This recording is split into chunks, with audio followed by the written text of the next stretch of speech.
A fear that bowel cancer is harder to treat than other cancers may contribute to lower rates of participation in screening for the disease, new research suggests.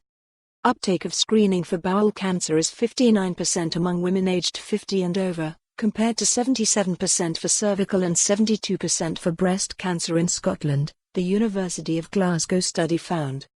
They interviewed 59 women aged 51 to 64 who were eligible for all three screening programs to examine reasons for the lower uptake of bowel cancer screening. Some of those questioned felt they would notice if they had symptoms of bowel cancer and therefore thought they had less need of screening than for other types of cancer. Participants who had not been for bowel screening said they feared treatment for it is more severe than for breast or cervical cancer and they would rather not know they had it. One person interviewed said, "Sometimes I think I'd rather just not know and die, rather than be diagnosed with that and having a colostomy." Dr. Katie Robb, of the University of Glasgow, said, "What we thought was very interesting was that bowel cancer treatment was perceived as being more severe than breast or cervical. One woman was saying you can live without your breasts or have a hysterectomy but you wouldn't want to live with a colostomy bag."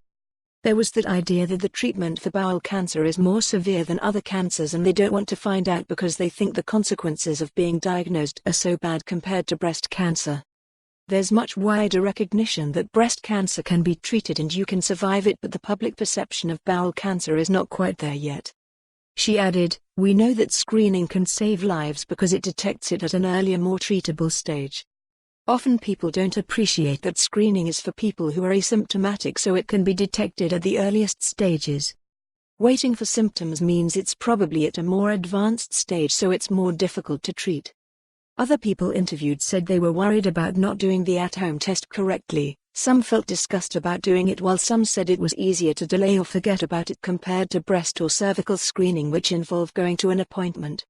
In Scotland, since 2007, people aged 50 to 74 have been sent a self-complete fecal occult blood test every 2 years as part of the Scottish Bowel Screening Programme. To complete the test they have to collect 2 samples from each of 3 separate bowel motions and mail their completed kit for processing. Women in Scotland are also invited to attend a pre-arranged appointment for breast screening and to make an appointment for cervical screening, with all 3 tests offered free on the NHS. For the study, led by the University of Glasgow, researchers ident. For more on this story, visit the news article link.